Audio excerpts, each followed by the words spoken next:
So I'm back, and today we're going to do a re-review of War for Cybertron, or Fall of Cybertron, Soundwave. And there he is in his SUV mode. I've looked at this mold a few times. You know, when I originally reviewed it, and then when I did Blaster one, and then when I compared him to Music Label one. So we'll look at him again, just because I just rebought him, and the old videos had been requested to be remade. So that's why I'm doing the re-reviews again. Remember, it's because a lot of people have requested me to redo them. So, you know, because those were done on the not a white background and with Tommy as well for most of them.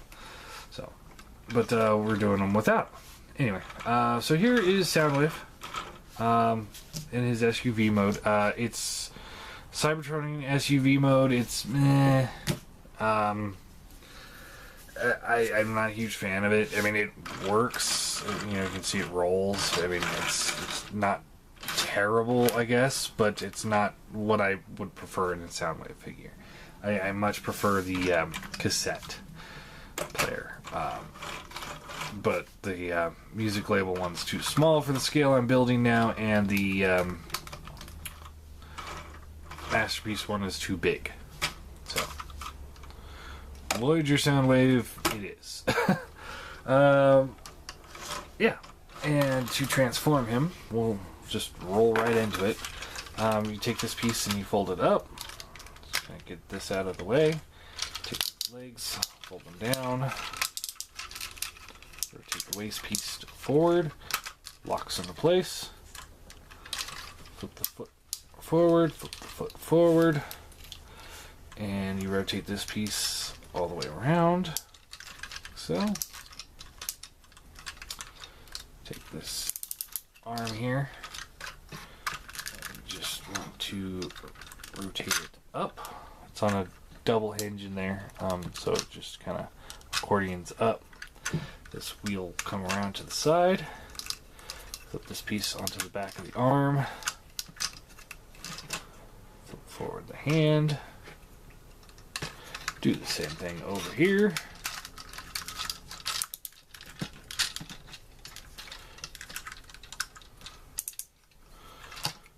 And if I had my Masterpiece cassettes within an easy grabbing distance, I would show them all off here too, but I don't, so I won't.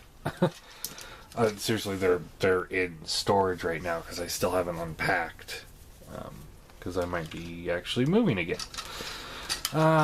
Rotate this piece down. It just kind of sits on his back like so, and take this piece here, and it just plugs in back here. And there you have Fall of Cybertron Soundwave in robot mode. Real quick posability, his head swivels, but it's really tight on this one, so it's not really swiveling very well. Arms swivel around, hinge in and out. There's a hinge at the bicep, swivel above the elbow. Elbow rotates on a ratchet. Hand swivels. And you got a little bit of pivot there too. Nothing at the waist. Hips up, down, and out. Swivels at the thigh. Bends at the knee. Foot rotates. And like I said, I mean, I'm rushing through this because I've looked at this mold. Let's see. Soundwave. Blaster. Now Soundwave again. And then I looked at the Blaster twice, I believe. So this is the 5th time I've looked at this mold. So it's like, it's been done.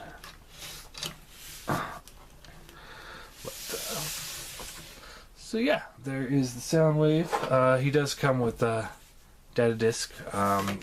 It stores inside here. You can just push this in.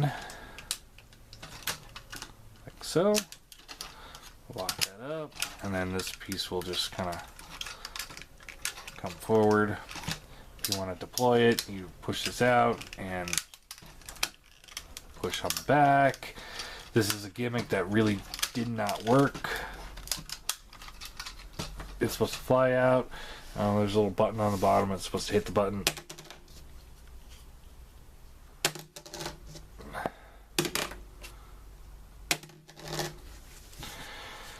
Anyway, it hits the button and it turns into Laserbeak. It's junk in comparison to the Masterpiece Laserbeaks that I have. So yeah, complaint about this figure is the alt mode, the data disc, and the fact that he doesn't come with a gun. It's weird. What I find really irritating is the fact that there's a third-party company out there. They made a new blaster for Blaster, even though Blaster he came with a blaster, but they made a little bit bigger one. But they didn't make one for him. I would think Soundwave deserves a blaster before Blaster, who comes with a blaster, deserves a blaster. How many times can I say blaster in a sentence? Jesus. For comparison, here he is next to music label Soundwave. I just actually sold him, so he's going away. That's why I'm doing this review right now. Because I wanted to show these guys off one more time.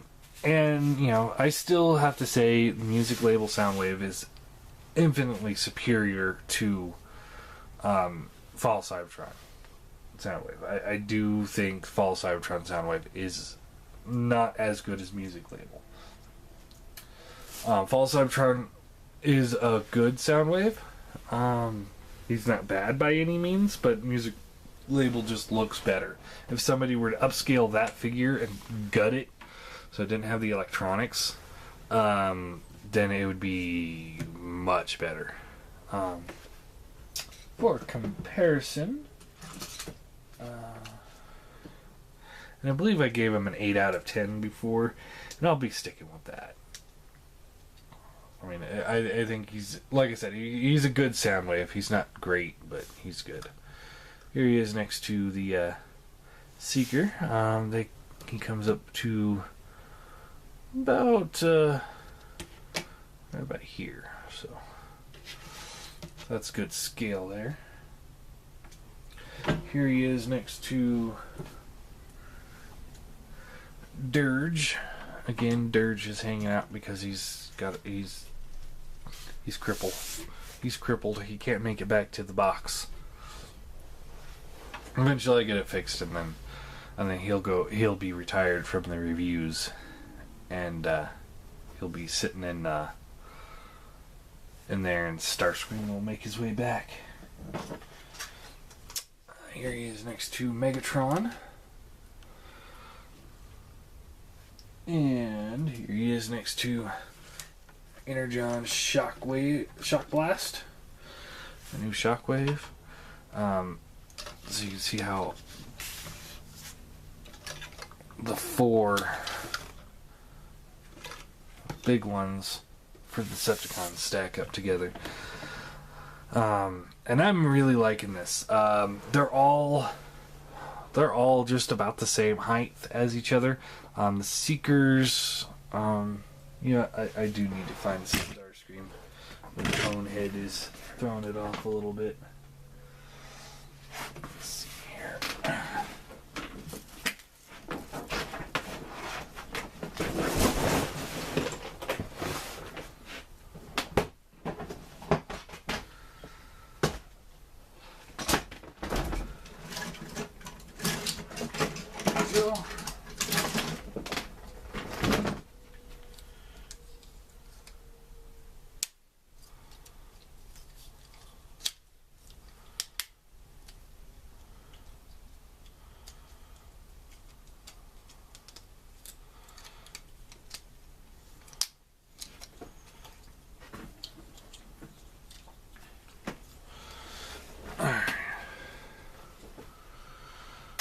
You out of the way, and we'll get the Starscream in there. So as you can see, Starscream here, is a little bit shorter than Shockwave, and Soundwave is a little bit shorter than Shockwave as well. Shockwave's the tallest one. So yeah, and that's where I would put it. The biggest problem here is Megatron. He's too small. And as much as I like that Megatron, I think he looks very blah in comparison to some of the more fluid figures. And it's kind of sad because he's actually a lot older than Megatron, and he looks more fluid than the rest of them. So, hopefully we'll get Hegemon in soon, and then or the leader class Megatron, whichever comes first. But ultimately, it again depends on the scale you're looking for, because if you were to not have him and have him, Soundwave is supposed to be about the same size as Megatron. So this doesn't work at all. I mean, even remotely work. Just not even close. So you'd have to get a smaller Shockwave. So you'd probably have to get Generation Shockwave, Classic Seekers, and then probably one of the deluxe Megatrons, like the War for Cybertron Megatron. And that's the scale you'd have to be stuck with, because even this Soundwave to that Megatron is not right, because like I said, Megatron and Soundwave were about the same height. So I mean, it's up to you what your scale, what scale you want to go with. I'm getting a little bit more picky with my robot scales, I guess, but I will never be picky about my vehicle mode scale. There's just no way those are ever going to be correct. And because I have him here as well, here is the Unique Toys Blaster. And Blaster should... See, now here's a bunch of things that are really wonky.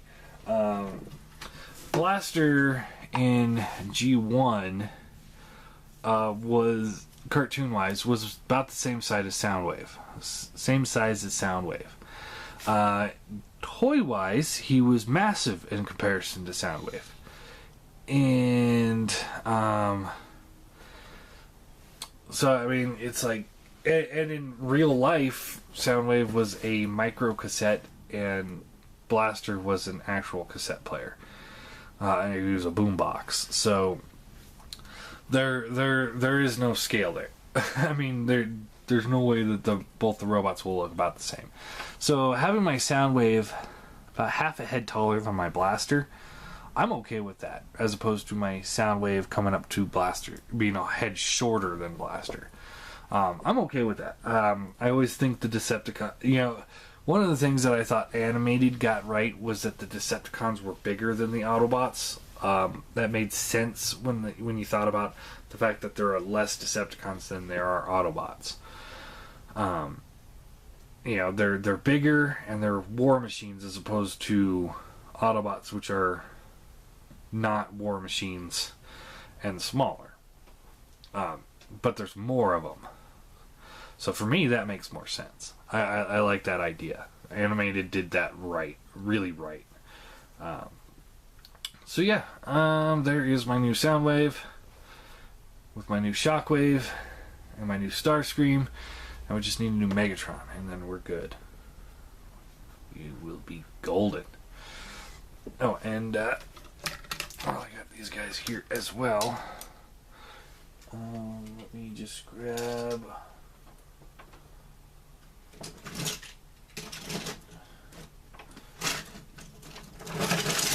Here's the new Blast Off, so I can show you how he stacks up with the rest of them.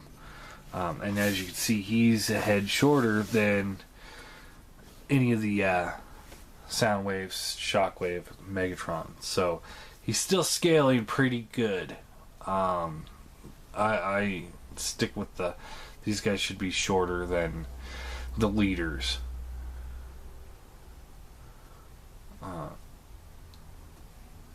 Yeah. So there you go. Question of the day will be: what are you guys thinking of my scale so far? Is this working out? Hopefully it is, and hopefully, I've done this review. I've done 2 rants of the week this week. So that's Friday, Saturday. Sunday will be the Shockwave review. Monday will be Soundwave. So hopefully by Tuesday, I'm hoping I'll have Scoria in from Fans Toys. And we'll take a look at that. I also ordered the Warbitron Swindle and the... because I sold I sold my Impossible Toys collection. I sold Music Label Soundwave, and I sold the Fall Cybertron Bruticus with the upgrade. So hopefully we'll be able to get those guys in there, and so yeah, Scoria, Swindle, and then the Unique Toys Metroplex head upgrade. So sold a whole bunch of stuff so I can buy new stuff so you guys can see. But I was done with Impossible Toys stuff anyway. So anyway, I guess that's really all there is.